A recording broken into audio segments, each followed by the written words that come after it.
This is wonderful. I have coordinated many of these Parsons lectures. I was looking back. This is the 24th Parsons lecture. Steve will be the 24th. So yeah, there's a couple things I wanted to say. Welcome. I wanted to say a little bit about the lecture. The goal of the Parsons lecture is to invite the Asheville community to celebrate mathematics with the math department, with us in the math department, and provide an annual lecture, by providing an annual lecture by a renowned mathematician to speak on a topic accessible to a general audience. So that's our goal. Speakers for this lecture series are invited to present lectures not just because of their renowned mathematicians, but they also have to be skilled educators and orators. We're looking for somebody who can give a wonderful talk. A little pressure, Steve. I put a little pressure on it. I wanted to mention that this lecture series was funded by a student, an alumni, donated this money in honor of Joe Parsons. And so I wanted to just say a little bit about Joe Parsons. Joe was at one point the only member, and I guess the chair of the math department at that point. And when actually started when this was Asheville Biltmore College. So up on the mountain, it was up in that castle on Town Mountain Road, and helped actually develop this campus. They helped buy this land. This was a farm, and they bought this land. And Joe was the one who pushed to have the library steps facing Pisgah, so you can see over Phillips Hall and see Pisgah Mountain right there. He helped develop the first humanities program here, the four-class humanities program that we used to have, and pushed for liberal education in general, liberal arts on this campus. And so this is really, I think, an honor to be doing this lecture in Joe's name. He was a beloved teacher. He taught it, after he retired, he went to Claxton and read for the elementary school kids. And there's a scholarship in the math department named after Joe Parsons from a donation that he gave to the math department. So I wanted to say something about that. This year's speaker, Stephen Abbott, is the Nathan Beeman Professor of Mathematics at Middlebury College. He received an undergraduate degree at Colgate University and a master's and PhD at the University of Virginia. He's been a visiting professor at several schools, starting at St. Olaf right after he graduated, where I was, and that's where we met many, many years ago. Yes, so his first visiting position was at St. Olaf College, and I was there too. That was a wonderful experience. He's been at the University of Virginia, Cambridge University, and in New Zealand, visiting in New Zealand. Many of our students and alumni, if they're around here, might know him from Understanding Analysis, our analysis class. We use this book. This is a great book, and I've used this for years. Many of the faculty at UNCA, when they teach real analysis, will use that book. So Steve has done a bunch in the math community. He was the editor of the Math Horizons, a nice expository journal, and he is going to be working for the Mathematical Intelligencer pretty soon, or you started, it's on the edge there, yeah, and has done a bunch in the math community. For years, he's been interested in mathematics and theater, and he has been the theater events chair for the Bridges organization. This is a professional association dedicated to exploring the intersection of mathematics and the arts. They put on a wonderful conference that travels around the world that integrates mathematics and arts. It's wonderful. And his interest in theater has culminated, it's come to, fruition here in a book that he just wrote, 2023, maybe it was published. The Proof Stage, which is a book about mathematics in theater and mathematics telling human truths. So yes, I am very honored. I've known Steve for decades, and I've been honored to know him, and I'm especially honored to have him giving the Parsons Lecture this year. Thank you, Steve.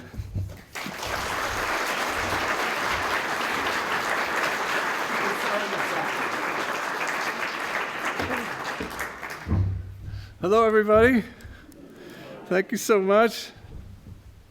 I am really, really honored to be here, and I know speakers just say that because that's what speakers say, but it's deeply true. I'm so grateful for the invitation and the chance to come down here and talk about this work in math and the arts, and to talk about it at Asheville. I've loved this school. I grew up in North Carolina, down outside of Charlotte, and I've always held UNC Asheville in this very special place. It's so distinctive, this public university that's also a small liberal arts college at the same time. I don't know anything like it anywhere, and it's just a wonderful, and I get the sense that there are some disturbances in the force, and I'm sorry to hear it, and you have my support and my admiration and to forge ahead. So for tonight, we're going to talk about Tom Stoppard, who is a playwright who died this past November, you may know, at the age of 88. When he died, he was universally remembered as one of the most important playwrights of his generation. His first major play was Rosencrantz and Guildenstern back in 1968. It won the Tony Award for Best Play. And his last play, Leopoldstadt, won the same award in 2023, so 50 whatever years later. And in between, he wrote dozens and dozens of scripts and screenplays that were very impactful. And one of the things they impacted was my academic journey. It was about 15 years ago that my colleague in our theater department sent an email to me, and she said she needed some help with a new play she was directing. And I was a well-behaved mathematician. I was grading papers. I was trying to prove theorems. I had no background in theater. I was never an actor, as you can probably already tell.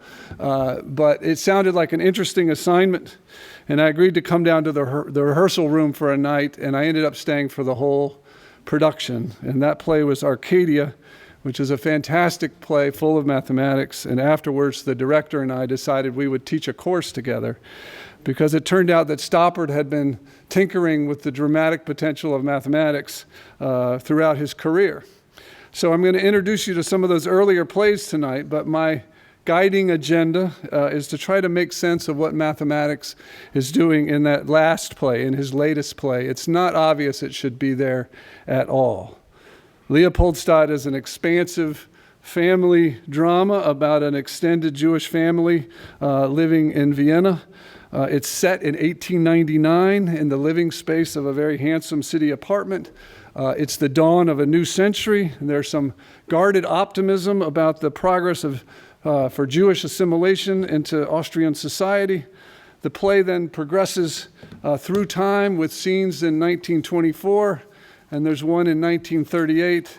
And the last scene of the play takes place in 1955, so 10 years after the war, with exactly 3 surviving members of the family meeting back in this same apartment space. So the goal for this talk tonight is to figure out why Stoppard decided to put this very tragic and very personal play needed a mathematical thread running through it, which it has from beginning to end. And the answer, I hope, is going to tell us something about mathematics that we didn't know before, and maybe tell us something about ourselves that we didn't know before, which is how theater is supposed to work. As much as possible, I'm going to let the plays speak for themselves, and to help with that, I have recruited a wonderful team of actors.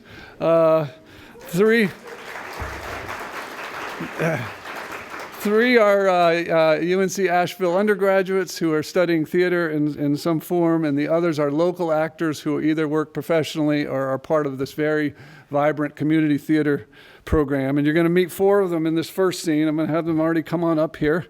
So here's a small slice from the opening moments of Leopoldstadt. You have to imagine 15 people on stage from 3 generations creating this warm type of family chaos. The younger kids are decorating a Christmas tree of all things.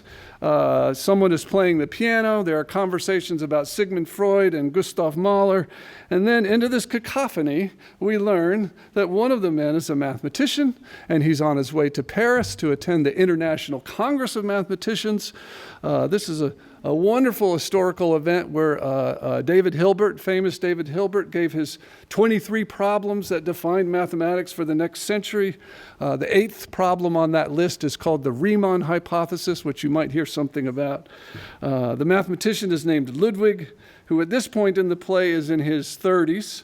In this scene, he's talking with his brother-in-law Hermann, who's also a young man. He runs a successful clothing business in Vienna.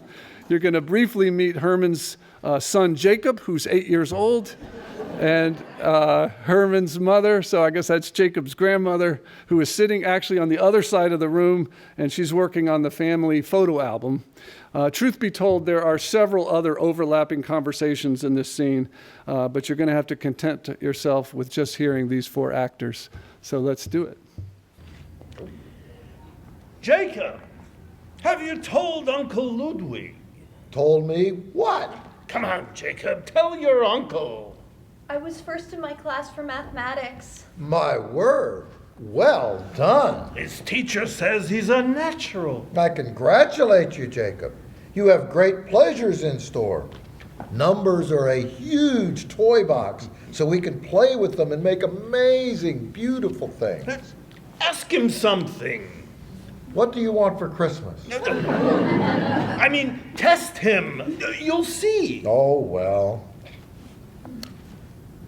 Do you think you can add together all the numbers between 1 and 10 in your head? Oh, that's too easy. Go on, Jacob. Not so much noise, please. I've been writing in names that are missing, the ones I know, which is by no means all of them. That's what happens, you see.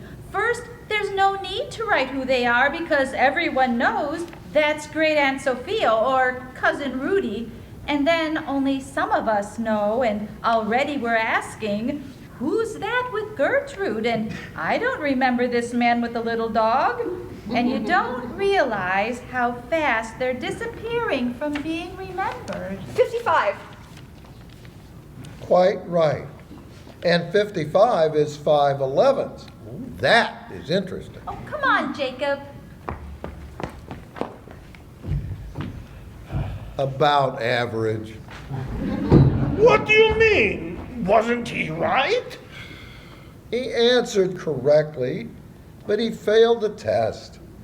Carl Friedrich Gauss, when he was 7 years old, was asked to add all the numbers from 1 to 100. With barely a pause, he answered 5,050. Now that's a natural. Was it the right answer? Would I be telling you the story if it was not the right answer? A Jew might have made a guess, because there'd be a good chance the other person didn't know either. But why a Jew? Don't you start. Is your Polly a natural? He's obsessed with model soldiers. Can't wait to be in uniform. Well, what's the trick? To see that you can add the numbers in any order you like. 1 plus 10, 2 plus 9, 3 plus 8. So each pair adds up to the same sum. For Jacob, 5/11. He'll be better off being good at something useful, something practical. In the circumstances, I don't mean mathematics isn't useful, of course. Of course. Although number theory is not, as far as we know. Best of all, I would like my son to be a great composer. A virtuoso of piano would be almost as good. But alas, so Jacob will take over Mertz and Company from his father and grandfather, as is the nature of things, and I'll have done my duty to the business. Everyone was mad to have a photograph when I was a girl. It was like a miracle. You had to go to a photographer's to pose for him. Later, when we had a camera, there were too many pictures to put in the album. Holiday pictures with real scenery, swimming pictures, pictures of children in dirndl pinafores and lederhosen, like little Austrians. Here's a couple waving goodbye from a train. But who are they? No idea. That's why they're waving goodbye. It's like a second death to lose your name in a family album. Did you say you have no use? In the sense that a composer has no use compared to a textile manufacturer. Yes, but pure mathematics is as absorbing as music. It's like finding the music in the untuned totality of numbers. And do you get paid for that? Yes! I have no idea why. But if I went to sleep for 100 years, the first thing I'd ask when I woke up is, has Riemann been proved? Why? Because if it has, I can state with certainty how many prime numbers exist below a given number, however high. But if it hasn't, I can't. Not with certainty. That is a very annoying answer. Yes, but it has the saving grace that a number theorist, however great, is innocent of usefulness. Unlike the applied mathematician, who is the handmaiden of ballistics, modern architecture. Are you great? No, but I have a student who might be, which is not nothing. Is he a Jew? No, He'll be a professor before you are. I hope so.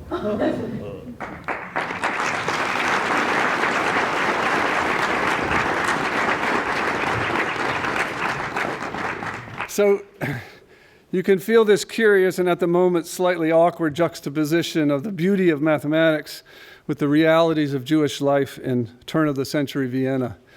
We're going to put a pin in this, as they say, and we'll return to pick up the story. But for the moment, we're going to go back to the beginning of Stoppard's career, which is all the way back to 1966, the play that launched Stoppard from unknown playwright to celebrity in essentially one burst is Rosencrantz and Guildenstern Are Dead. For those who have not seen it, Stoppard takes the two minor characters from Shakespeare's Hamlet and he builds a full-length play around them, around their completely vacuous lives. And just to be clear, Stoppard doesn't give these two any more backstory than Shakespeare does, which is essentially none. And that's sort of the whole point. When the play opens, these two are all dressed up like the Elizabethans they are, but they don't know anything. They have no past, they have no agenda, they have no knowledge about what's afoot. Given this predicament, what could they possibly be doing to pass the time? Or what could they possibly be talking about if nothing had ever happened to them? So Stoppard solves all these existential problems with one clever mathematical device, which you can now see for yourself. Heads. Heads. Heads. Heads.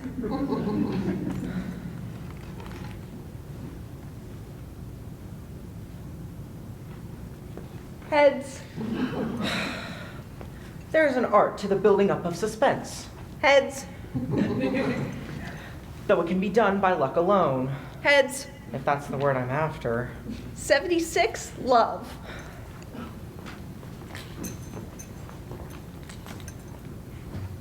Heads. A weaker man might be moved to re-examine his faith, if in nothing else, at least in the law of probability.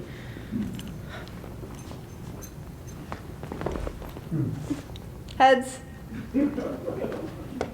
The law of probability, it has been oddly asserted, is something to do with the proposition that if six monkeys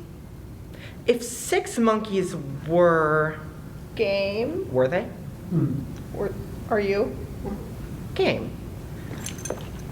The law of averages, if I've got this right, means that if six monkeys were thrown up in the air for long enough, they would land on their tails about as often as they would land on their Heads. which even at first glance does not strike one as a particularly rewarding speculation in either sense, even without the monkeys. I mean, you wouldn't bet on it. I mean, I would, but you wouldn't. Heads. Would you? Heads. Heads. Getting a bit of a bore, isn't it? A bore? Well, What about the suspense? what suspense? It must be the law of diminishing returns. I feel the spell about to be broken.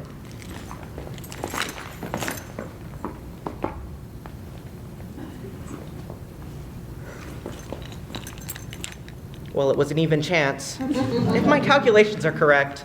85 in a row, beating the record. Don't be absurd. Easily. Is that it then? Is that all? What? A new record. Is that as far as you're prepared to go? Well, No questions. Not even a pause. you spun them yourself. Not a flicker of doubt.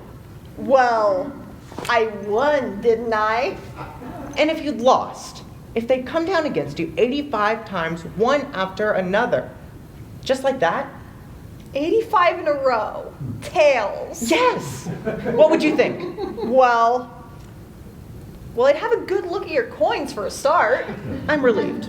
At least we can still count on the self-interest as a predictable factor. I suppose it's the last to go. Your capacity for trust had made me wonder if perhaps you alone. Touch. We've been spinning coins together since. This is not the first time we have spun coins. Oh no, we've been spinning coins for as long as I remember. How long is that? I forgot. Mind you, 85 times. Yes. It'll take some beating, I imagine. Is that what you imagine? Is that it? No fear? Fear? Fear! The crack that might flood your brain with light. Heads.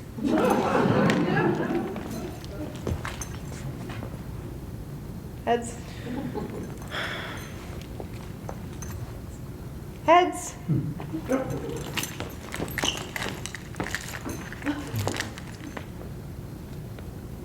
I'm afraid. So am I. I'm afraid it isn't your day. I'm afraid it is.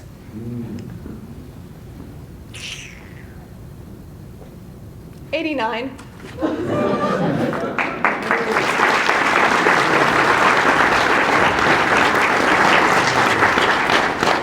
This scene is quite famous. It's probably Tom Stoppard's most iconic stage moment, even 60 years later. He is a young playwright at this point. He's age 29. He doesn't know much mathematics because he didn't even go to college, but you can see his proclivities in this direction. More than the mentions of probability, you can get a sense of Stoppard's mathematical instincts and Guildenstern's very analytical approach to the situation.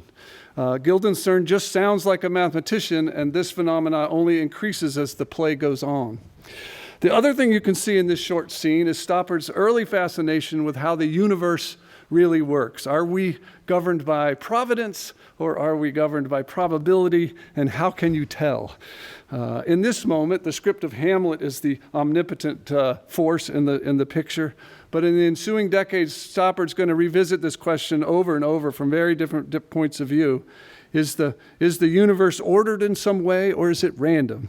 Is it deterministic, or do we possess some kind of free will?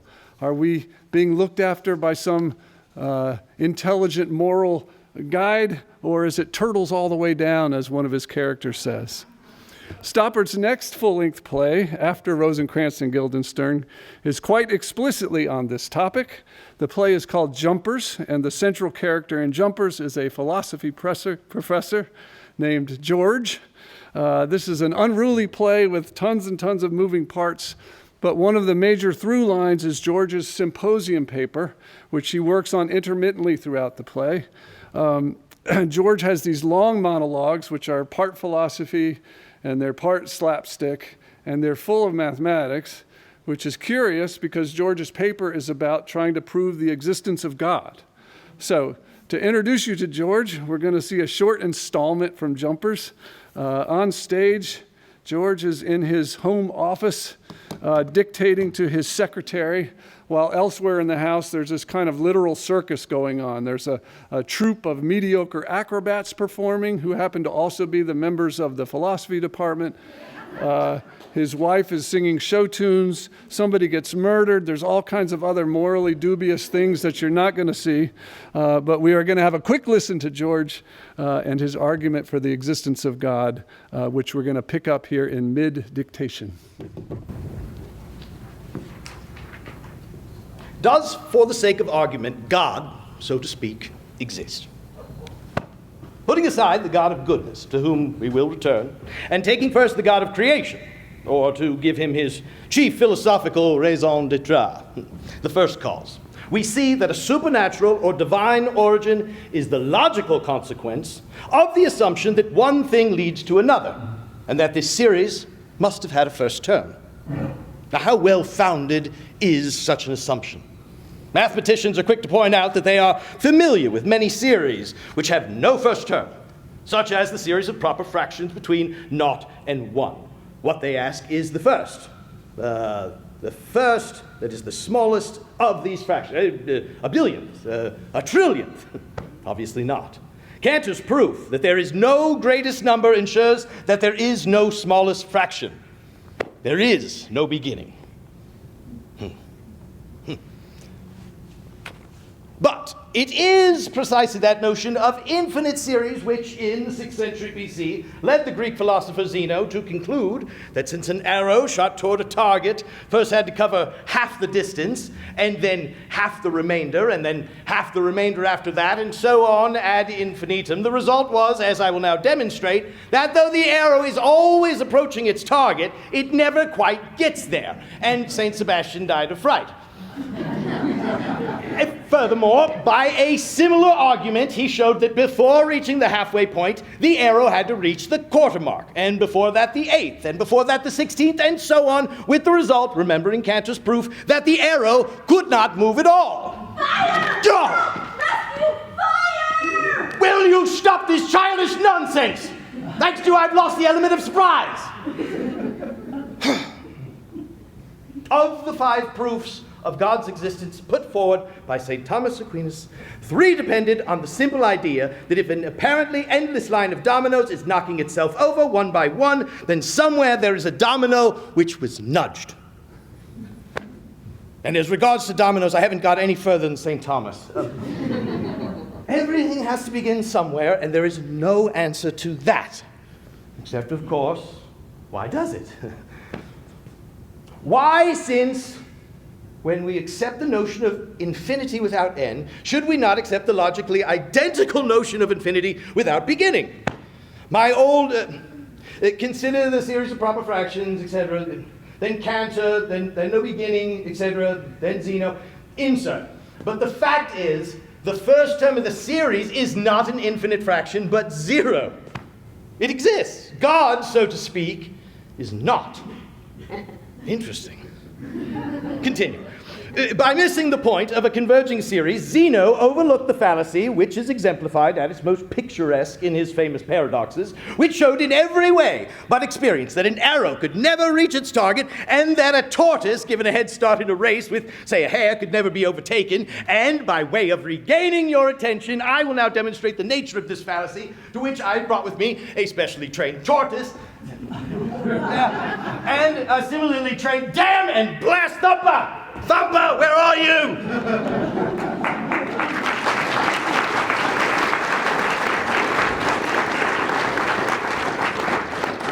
I'm going to go ahead and ruin it for you and tell you that we do discover Thumper at the end of the play because he's been impaled by the arrow that George shot earlier in the scene. It's a tragedy for everybody. Stoppard is freelancing here, but you can see his growing mathematical education. And notice that he is drawn to the paradoxes. Mathematics is not contributing its clarity or its particular access to absolute truth. George, like Guildenstern, is still playing by the logician's rules. That's the only playground that you're allowed to play in. But he is trying to logically get to the existence of God. He's hoping mathematics is going to help him in that cause, and so he leans into Zeno's paradoxes or the infinities of Cantor as a way to disrupt our sense of order. Now, over the next decade, Stoppard keeps experimenting with mathematics, but it's with mixed results. Quote, "I keep trying to write a play about mathematics," he writes to a friend in the early 80s, "but I can't find it." But something changes when Stoppard's self-education in mathematics hits the 20th century. In 1986, Stoppard writes a play called Hapgood that has as its central metaphor the wave-particle duality of quantum mechanics. We don't have time to look at this play, but notice that quantum mechanics is a scientific story about the loss of objective reality. It's the uncertainty that Stoppard is drawn to. The play after Hapgood is inspired by another example of mathematical science asserting something about its own limitations. In this case, it's chaos theory. This play is called Arcadia, which I mentioned earlier, and we will take a very short look at this one. Perhaps Dave will invite me back some year and we can spend the whole night talking about Arcadia. It's a fantastic play, but tonight you're going to have to content yourself with 2 short snippets on this theme of certainty versus uncertainty.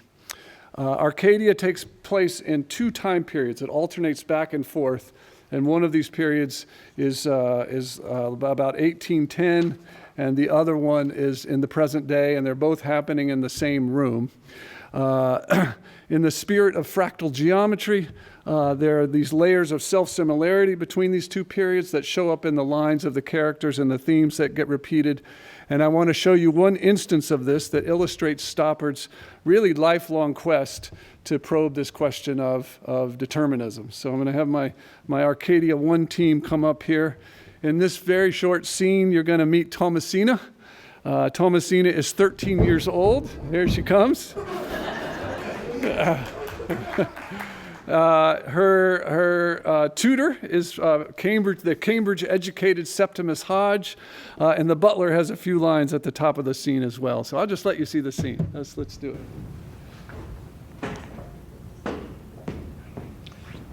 Mr. Chater has asked me to bring him your answer. My answer. My answer is that, as is my custom and my duty to his lordship, I am engaged until 11:45 in the education of his daughter. When I am done, and if Mr. Chater is still there, I will be happy to wait upon him in the gun room. I will tell him so, thank you, sir. What's for dinner, Jellyby? Boiled ham and cabbages, milady, and a rice pudding. Oh, goody. Well, so much for Mr. Noakes. Now, he puts himself forward as a gentleman, a philosopher of the picturesque, a visionary who can move mountains and cause lakes. But in the scheme of the garden, he is as the serpent. When you stir your rice pudding, Septimus, a spoonful of jam spreads itself around, making red trails like the picture of a meteor in my astronomical atlas. But if you stir backward, the jam will not come together again. Indeed, the pudding does not notice and continues to turn pink just as before. Do you think this is odd? No. Well, I do. You cannot stir things apart. No more you can. Time must needs run backward. And since it will not, we must stir our way onward, mixing as we go. Disorder out of disorder into disorder, until pink is complete, unchanging and unchangeable, and we are done with it forever. This is known as free will, or self-determination. Sit. Septimus, do you think God is a Newtonian? A Newtonian. Almost certainly, I'm afraid. We must ask your brother to make it his first inquiry. No, Septimus, a Newtonian. Septimus, am I the first person to have thought of this? No. I have not said yet. If everything from the furthest planet to the smallest atom of our brains acts according to Newton's law of motion, what becomes of free will? No. God's will. No. Sin. No. Very well. If you could stop every atom in its position and direction, and if your mind could comprehend all the actions thus suspended, then, if you were really really good at algebra, you could write the formula for all the future. And although nobody can be so clever as to do it, the formula must exist just as if one could. Yes. Yes. As far as I know, you were the first person to have thought of this.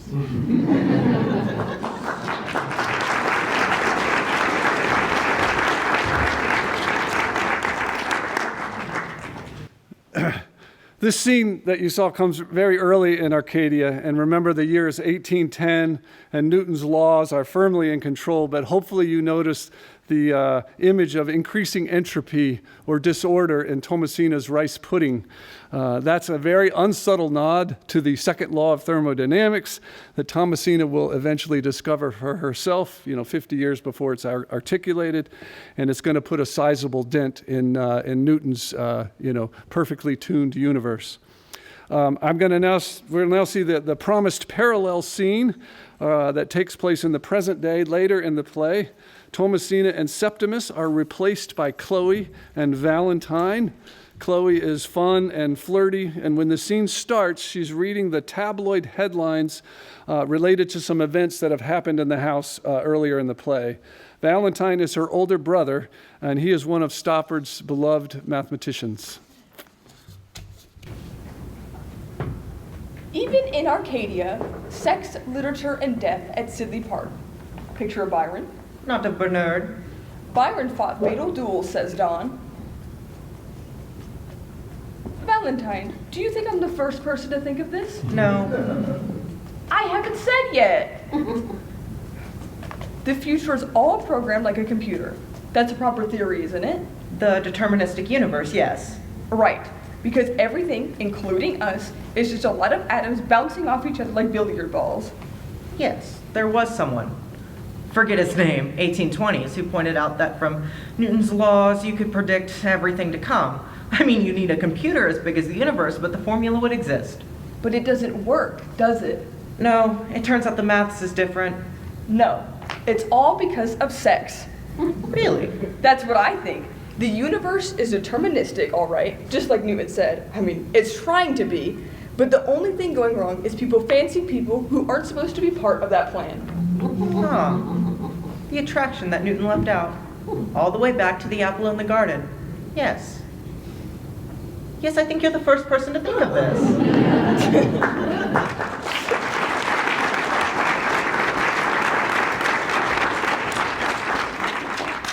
So in a crowded theater, these jokes about sex upending Newtonian order are good laugh lines, but what makes the play work is that they aren't just jokes. Sex is a stand-in for heat, which is a pointer to thermodynamics, which is one of the first things that didn't operate the way Newton predicted, which is what Chloe is saying in her own sort of special Chloe kind of way here. Arcadia represents an important installment in Stoppard's ongoing exploration of the tension between order and rationality on the one hand and unpredictability and randomness on the other hand. In Arcadia, this tension takes place as a form of a classical versus romantic kind of tug-of-war. And I just want to keep pointing out that for Stoppard, the mathematics is most interesting when it's working for the romantic side of the argument. The mathematician's name is Valentine for a reason. Valentine has some very passionate moments where he talks about how simple systems can exhibit chaotic behavior. The smallest error in initial conditions blows prediction apart, he says. It's the greatest time to be alive when almost everything you thought you knew was wrong. The punchline here is that just like Zeno's paradoxes in Jumpers or quantum mechanics in Hapgood, chaos theory in Arcadia is adding mystery to the world. It's not that math is irrational. It's that mathematics, perhaps more than any other discipline, is really good at articulating the things that we can't know or the things that we can't do. And this is why Stoppard typically portrays mathematicians so sympathetically. However, the next time a mathematician appears in a Stoppard play, something is different. In 2015, he wrote a play called The Hard Problem, which is centered around the contemporary debate about the origins of human consciousness. The mathematicians in this play are data scientists and modeling experts doing things like neurobiology and evolutionary psychology, and they get a much more sterilized treatment from Stoppard because for him, they're now working for the wrong side of the argument. The mathematicians in the hard problem operate under the assumption that consciousness is a physical brain process, and to them, any physical process should admit a scientific explanation. Valentine's humility, everything we thought we knew was wrong, is replaced by this hubris, and it really pushes against Stoppard's convictions about how he really thinks the world works. So here's a moment from the early part of the hard problem that you'll get to see. Hillary is a psychologist, and it is fair to say that she speaks for the playwright in this scene. The other character is an applied mathematician, and his name is Spike. His name is not Valentine, it's Spike. They are both in their early 30s. Spike has been helping Hillary with the statistics in her paper, and things have now taken a slightly romantic turn, or I guess a very romantic turn. This scene is in Hillary's apartment, and their clothes are strewn all about. And Spike enters from the bathroom wearing Hillary's bathrobe, which actually doesn't fit him. And he's caught up short because he walks in and he finds Hillary saying her prayers by her bedside. Let's do it.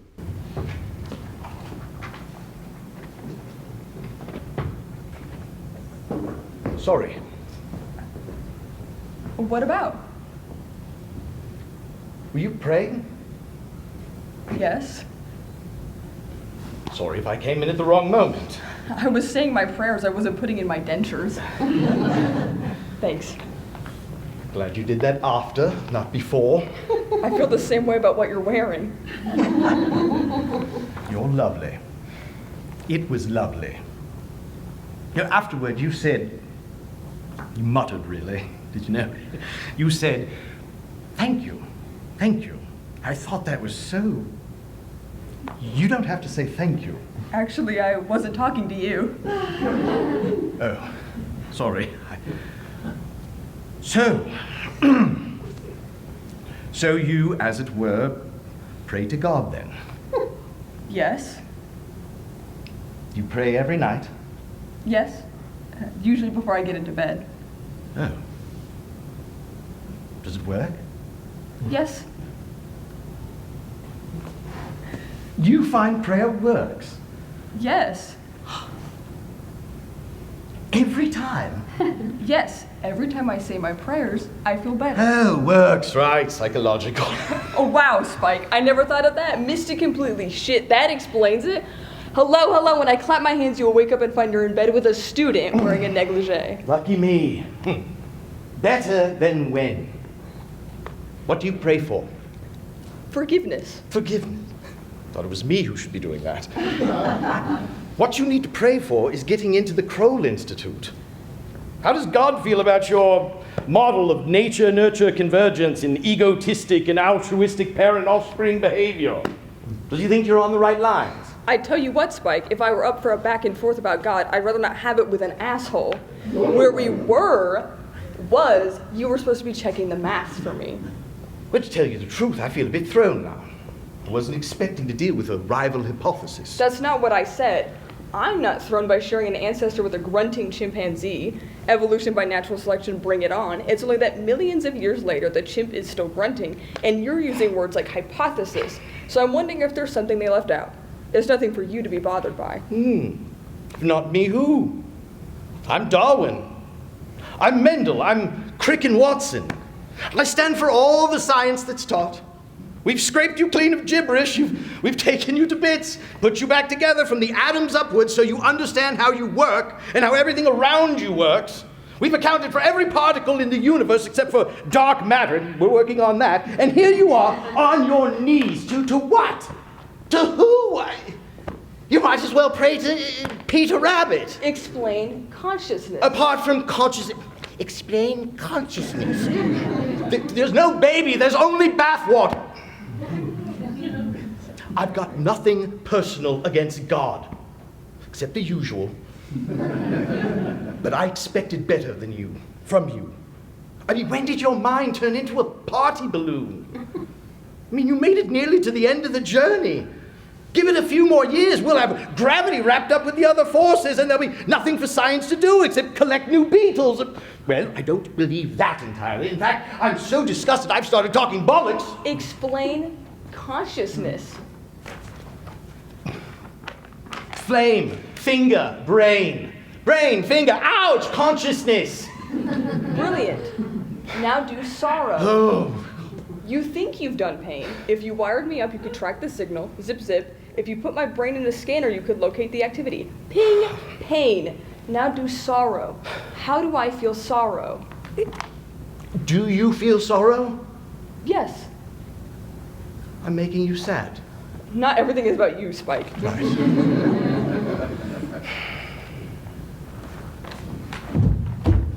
Scaredy cat, you can explain the mechanics. You should work in a garage. It's your big hand's gone, mate. Does it hurt when I do this? And answer came there none because it's a bloody car. I don't go looking for an argument with science. Tell me my DNA is 70% banana, and I think, well, fine. There are more things in heaven and earth than are dreamt of in your philosophy, Hillary. But with consciousness, with the mind-body problem, the God idea shoves itself to the front like a doctor at the scene of an accident. Because when you come right down to it, the body is made of things, and things don't have thoughts. Bananas aren't thinking, hey, 7/8 is 56, or I'm not the king of Spain. And when you take a banana to bits, you can see why. Don't publish till you hear back from the crow. Same with brains. The mind is extra. The human brain, for its size, is the most complex object on the planet, in the galaxy, the universe. Forget it, Spike. I've got the t-shirt. If organizing enough components the right way is all it takes, maybe a thermostat is a kiddie step towards being conscious, maybe. Which is what I'm reading. Did you say maybe? I don't see anything obviously wrong with that. You believe a thermostat has consciousness potential, but you find God a bit of a stretch? Uh-huh. But you should stick with God. Your way with an equation would need his collaboration.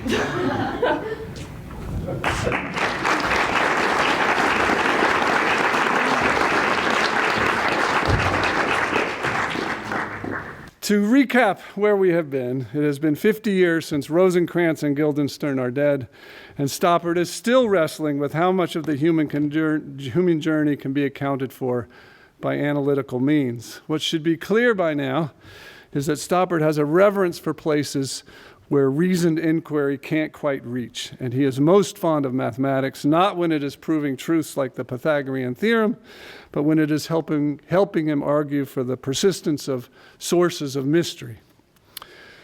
This defense of the irrational comes with a dark side, however, and this brings us back to Leopoldstadt.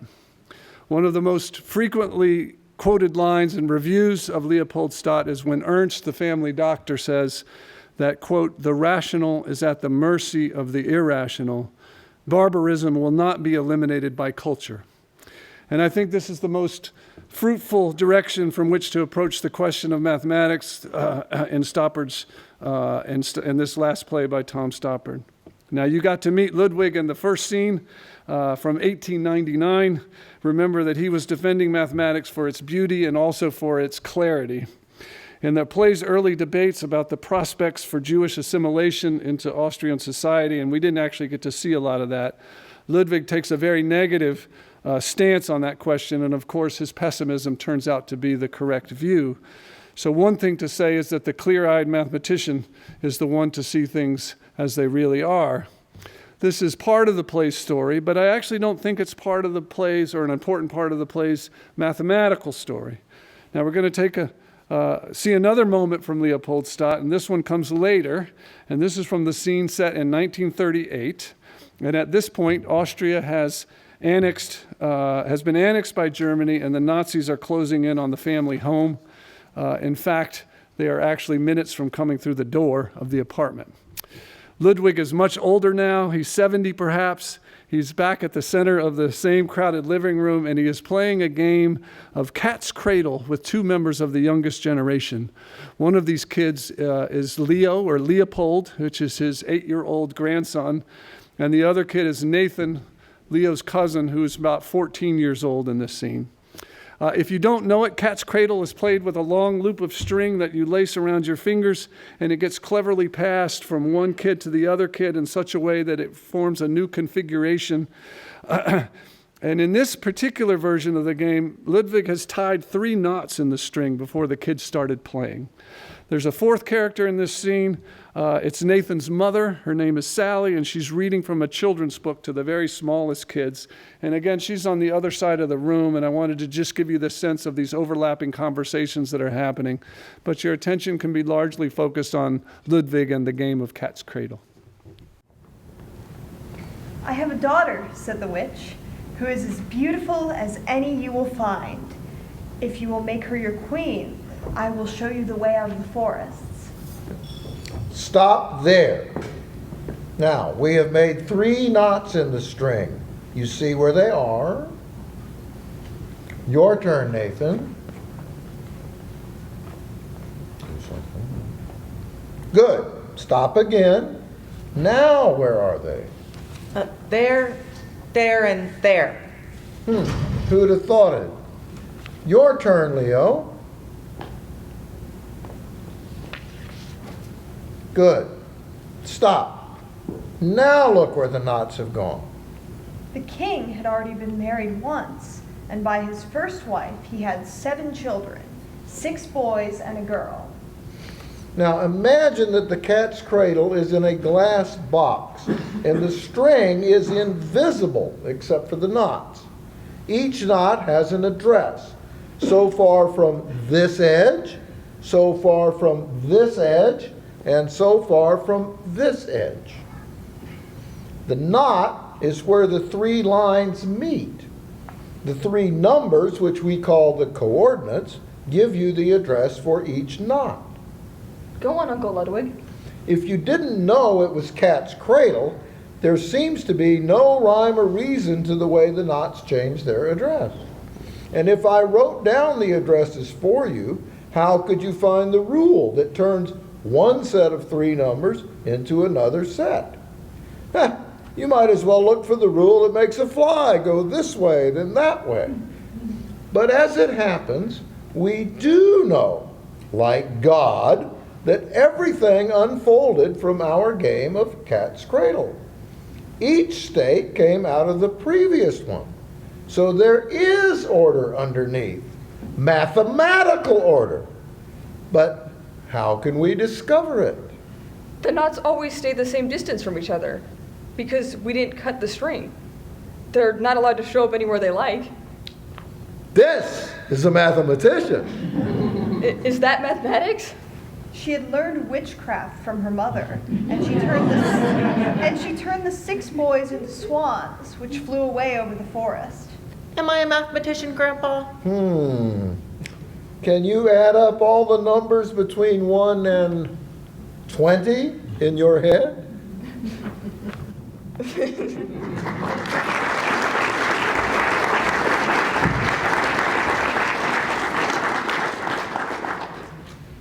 Swirling around this introduction, this disguised introduction to dynamical systems, is an increasing level of tension that snaps just moments after the scene ended when a Nazi officer comes through the apartment door. Signifying the night of broken glass that is upon them, young Leo suffers a deep cut in his hand from a broken teacup. Amid this rising anxiety, this moment between Ludwig and Nathan takes on a significance that you can't totally appreciate here. As you saw in an earlier scene, and again in this one with Leo, Ludwig has been on the lookout for a mathematical error, and he finds it in Nathan. It's the passing of a torch, and it's also the giving of a gift. When the young Nathan says to Ludwig, "Is this mathematics?"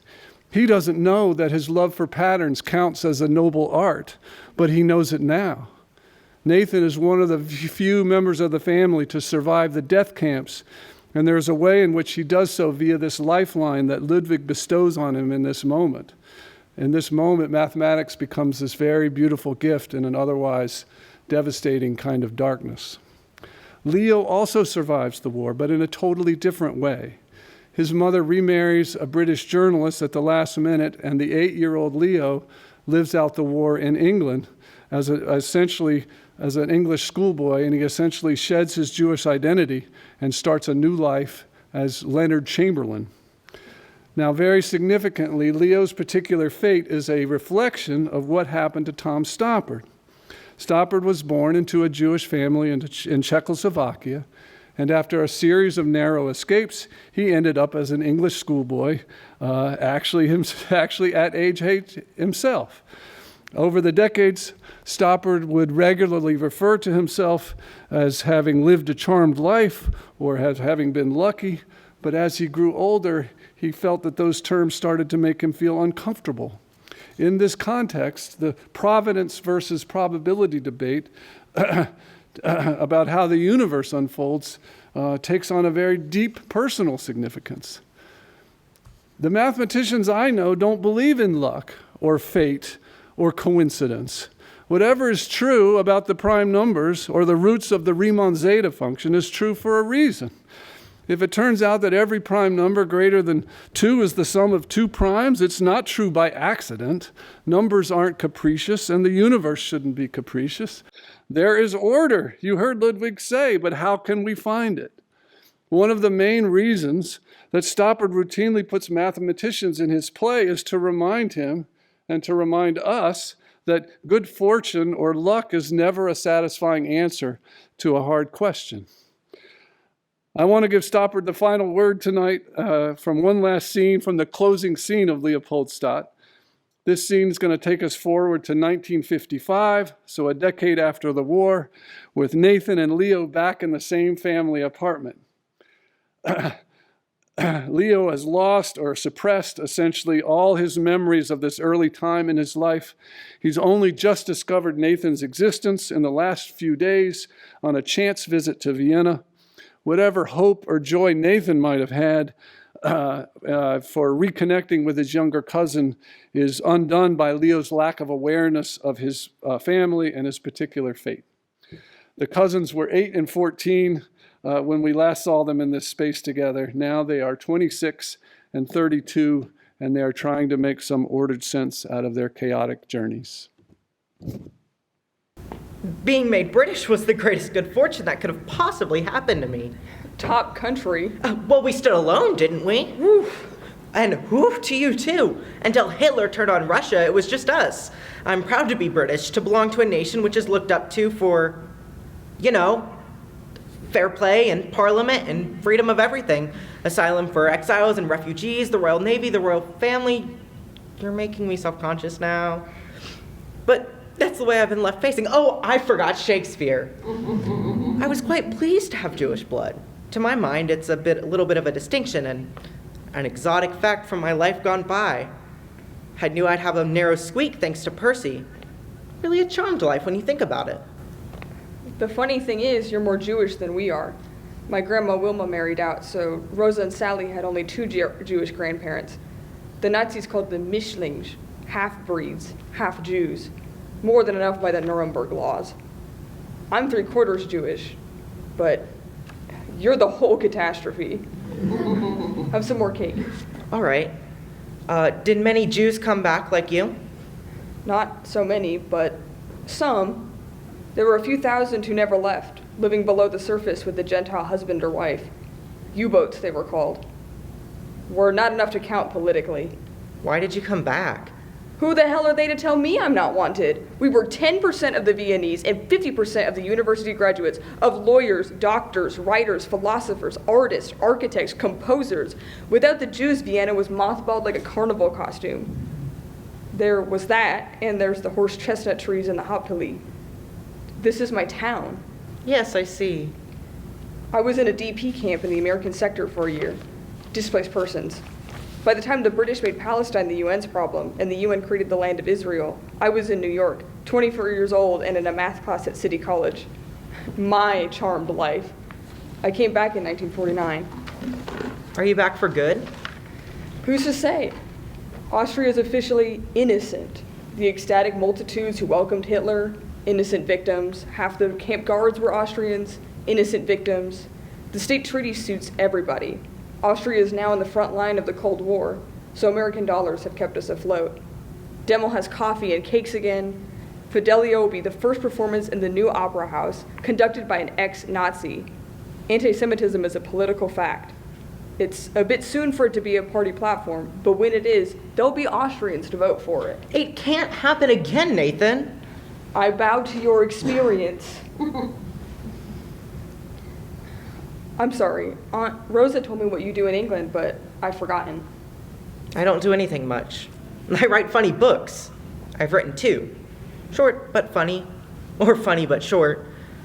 They caught on anyway. And I speak after dinner. 10 guineas a pop. But in Vienna, it was a panel of British humorists, courtesy of the British Council. Yes, Aunt Rosa read an announcement in the press. That's right. I think it went rather well. She phoned me afterwards. I found Cousin Nellie's boy. Yes, she's upset. No one is born 8 years old.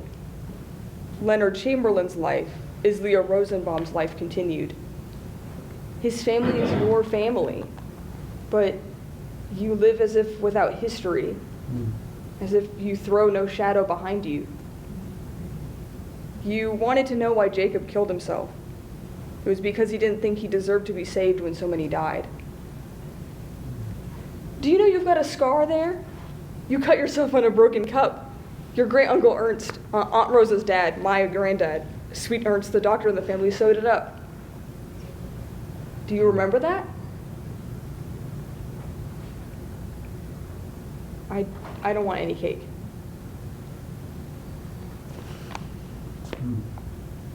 It's okay, Leo.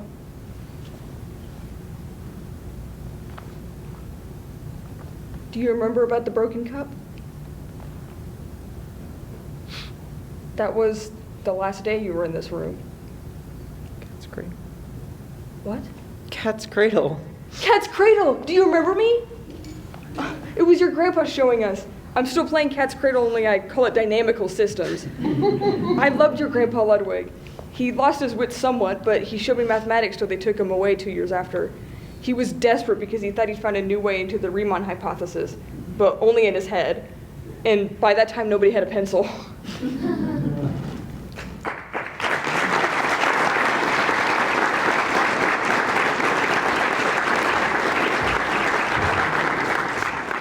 Thank you so much.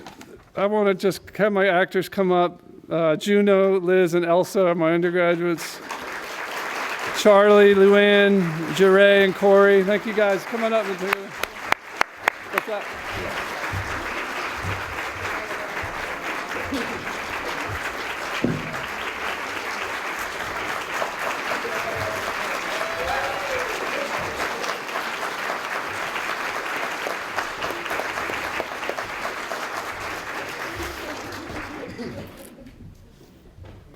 Thank you very much. That was wonderful. We want to take a couple minutes, not too long, for some questions and answers for Steve and maybe the actors too. If you want to ask a question, please come up to this mic. So line up here and come on up and ask some questions. Yes, right now.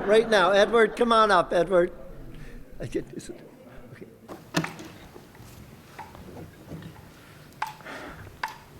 Hi. Hi. Long time no see. Nice to see you again. Well, first I want to say this: the event was great, and I was, watching. I always wondered, like, how did you get into? I'm guessing you're a mathematician, right? That's my day job. Yes, it is. So how did you get into theater, and how did you, I guess, incorporate like math into it? I told this story at the beginning about, it was really an email, and it wasn't actually to me specifically, it was really to my department for somebody to come down and serve as a consultant on this play, Arcadia. And I just want to say that experience was a scary one for me. I didn't know what I was doing, but one of the things that happened was when I walked into the rehearsal room, I loved the feeling of the room. So if you've been around theater, and I had not been, that's a very intoxicating environment if you like collaboration and being connected with people. It's just special. And as a teacher, suddenly all these new doors opened up for ways in which I could interact with students. And this play blew me away. It was an awe moment. It's happened a few times in my life. And reading this play, I just couldn't believe it. And it was because I am a mathematician. I had been studying math my whole life, and I was reading about math in a play, and I was seeing something about math that I'd never seen before. I'd seen it do something I'd never seen it do. And that made me so excited, and that's where I sort of rolled my sleeves up with this director, and we spent all semester trying to figure out what's going on in this play and what is math doing to tell the story of the play. The math wasn't advertising, this play wasn't advertising math. The math was adding something to the human story that Stoppard was telling, and working on that was just exciting. And so I've had to write these grants over the years to sort of get funding to go do research and stuff in this, but that's all for show.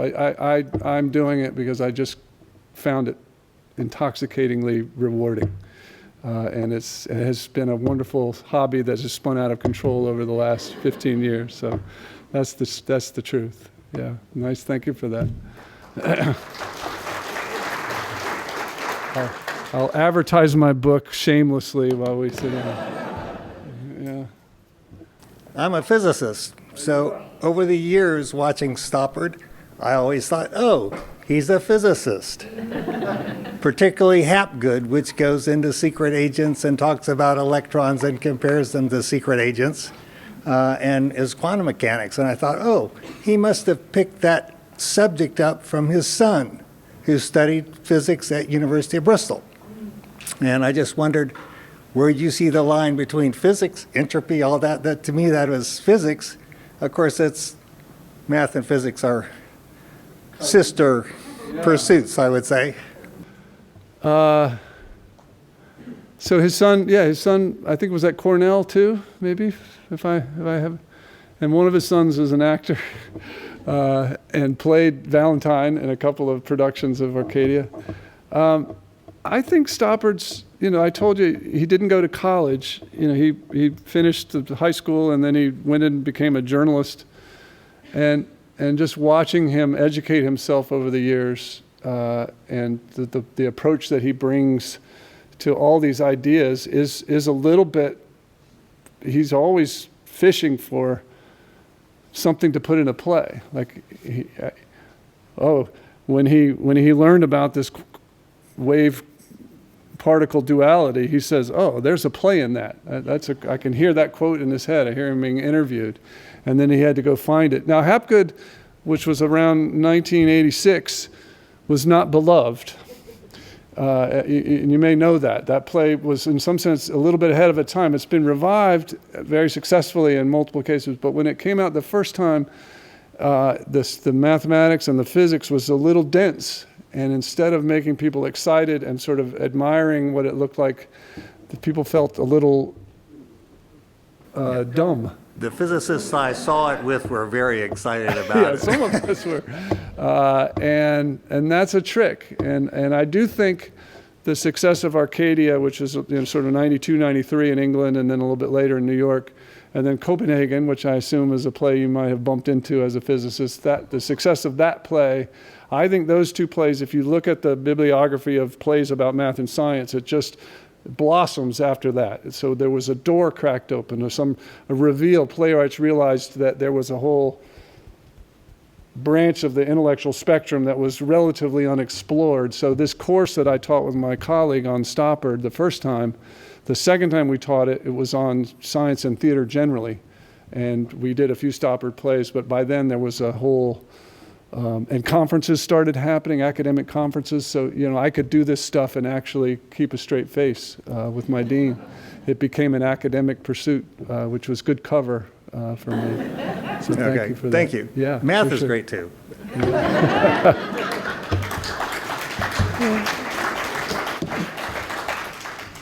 Hello. Well, thank you for this immensely for this presentation and all the actors and it's really a great evening. Thank you. I had a question about a fact about plays, and we're talking about Tom Stoppard, and there's a sense in which when Stoppard writes any of these plays, whether it's The Real Thing or Hapgood, it's rather static. The lines don't change through time. So if you did the play, I saw the play of Glenn Close and Jeremy Irons, same lines as if it were done this morning, right? So that's solid. That's a solid aspect of these plays you've studied. But we change. And so I'm curious your thoughts about how, even though it's a fixed object, unlike performance, which just has some improvisation, it's a fixed artwork. How do you sense that your biography, learning more about mathematics, becoming a mathematician, being a mathematician, interacts with these ostensibly solid plays, fixed lines, so that you change your feeling, or how you change your feeling about a play, or see things you didn't see before? I'm sorry, that's too big a question, but I'll just say that. You make a really interesting point about the fact that there is this script and it's written down, and that's true. But because I was shoulder to shoulder with my colleague Cheryl for so many years, and I watched, we would plays are not literature, she would say, and when we taught the course, students would come in with scenes blocked out. That was part of what, I would teach them math and science, and they would come in and do a scene, and then Cheryl would say, okay, well, let's do it again, but put your hand on his shoulder this time, or say it from here, or you sit down and you stand up, and you would watch the scene change, just, and that three-dimensional theater as an event idea was really vividly on display for me, and so I don't know how static they are. I mean, if you're Beckett, you have an arsenal of lawyers making you do every play exactly the way he wrote it. But I think a lot of plays do have this kind of elasticity. Shakespeare, oh my God, In fact, Stoppard has a wonderful article called "The Event in the Text," and he talks about this production of The Tempest that he saw, at the end of which Ariel walks out, goes out the theater to a pond, somehow walks across the surface of the pond, and disappears into the darkness, followed by enormous fireworks. And he went back and he looked in Shakespeare, and it says, "Exit Ariel."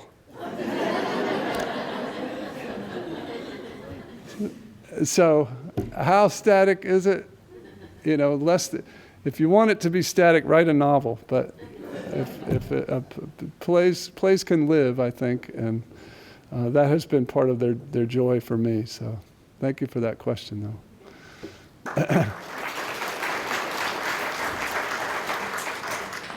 Hi, I asked this question after a performance of Arcadia a couple years ago. I got a really disappointing answer, so I'm really happy to have the opportunity to ask it again. Don't mess up. Yeah. I was wondering, I'm assuming you've seen lots and lots of professional performances, really high-grade acting in all of Stoppard's plays, and I was wondering if there's some essential difference that you can discern, right, watching actors who understand the mathematics versus the ones who don't. Like, is there a level of proficiency you can get at acting where it is close enough to act like you understand the mathematics? Or is there a difference? That's a good question, isn't it? In that very first experience, so Middlebury College is doing Arcadia, and I'm now the dramaturg, for the mathematicians. Valentine was this guy, his name was Tyson, and he could not learn the nonlinear dynamics. I taught it to him over and over again, and he really wanted to, for his sake. He tried, and he came to my class I think I was teaching complex analysis that spring, just to watch somebody teach math. And then during the play, there was all these people came up to me, that guy just acts just like you. What does that go? So I think the craft of acting can overcome some of these intellectual gaps in the understanding the depth of what they're saying. I do think it was important to this guy. And I actually heard Ed Stoppard, the actor who played Valentine say about this role that what he felt was important is not that the audience learn anything, but that the audience see what it looks like for somebody to be so excited about what it is they know, and to communicate that sort of passion and enthusiasm without the burden of trying to be any didactic in any way. So I'm sure these actors might have a better answer for, do I really need to know what I'm saying? And I'm sure it helps, but they're also very talented, as you could tell. And I think the parallel is that the actor who doesn't know mathematics is very similar to the mathematician who doesn't know how to act. Thank you. I was not disappointed. Yeah. Okay.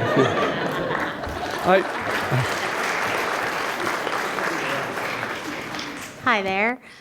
So you spoke about Tom Stoppard's plays that explicitly include mathematics and mathematical concepts, and I was curious if you have thoughts about some of his others that don't do that, but if you still see the same themes at play, but they're just not explicit via, the Riemann hypothesis or Fermat's last theorem or et cetera. I direct you to chapter 5 of the proof stage. So Rosencrantz and Guildenstern is this Hamlet, reflection, and of course, soon after these guys are met by the troupe of actors who are going to go to the castle and put on the murder of Gonzago that's going to catch the conscience of the king. So that troupe of actors is the other big piece of that play, and the levels of sort of meta-theatrical gamesmanship is just dazzling and wonderful and mathematical. And Stoppard doesn't know this. He's 29. He has no idea about any of this. But this idea of, this troupe is putting on a performance of Murder of Gonzago, but Hamlet edits it so that it's really a portrayal of Claudius and the murder of Hamlet's father. Well, now Stoppard's got to play Rosencrantz and Guildenstern with a troupe of actors putting on a performance of a play that these guys are in. So you have a play that contains itself, and this self-referencing, sets that contain themselves are the essence of all these wonderful paradoxes and problems and foundations of mathematics. Bertrand Russell's paradox about self-containing sets. All this stuff has wonderful, wonderful kind of resonances with the mathematical community, and this habit of Stoppard's.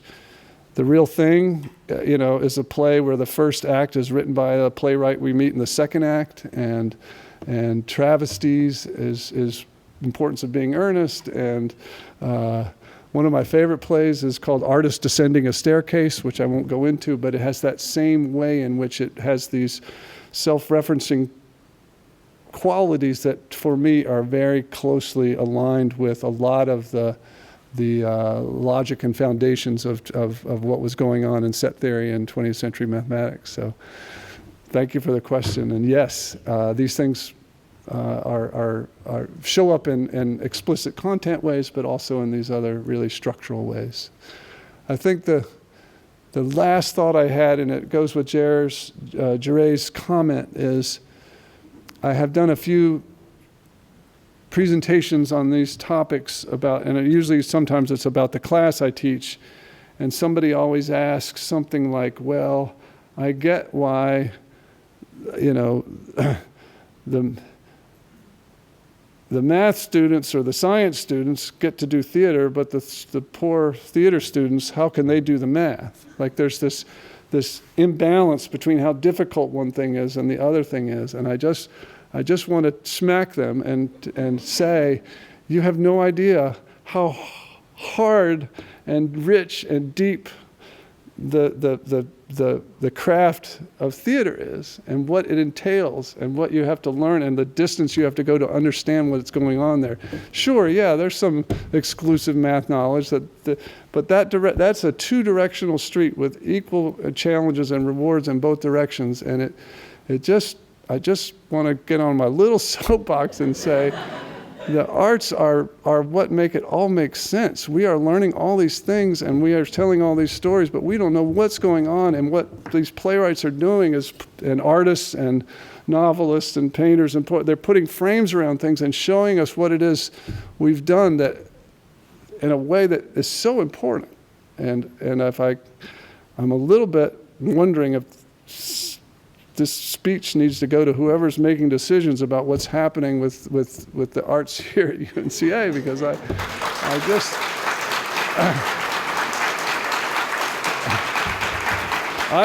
I can do everything in this book. You see how fat this calculus book is? I could open this book to any page and tell you what's going on, and I don't know jack about what it means in the universe. I need artists to help me understand that part, and it's been a great ride for me to do that. So.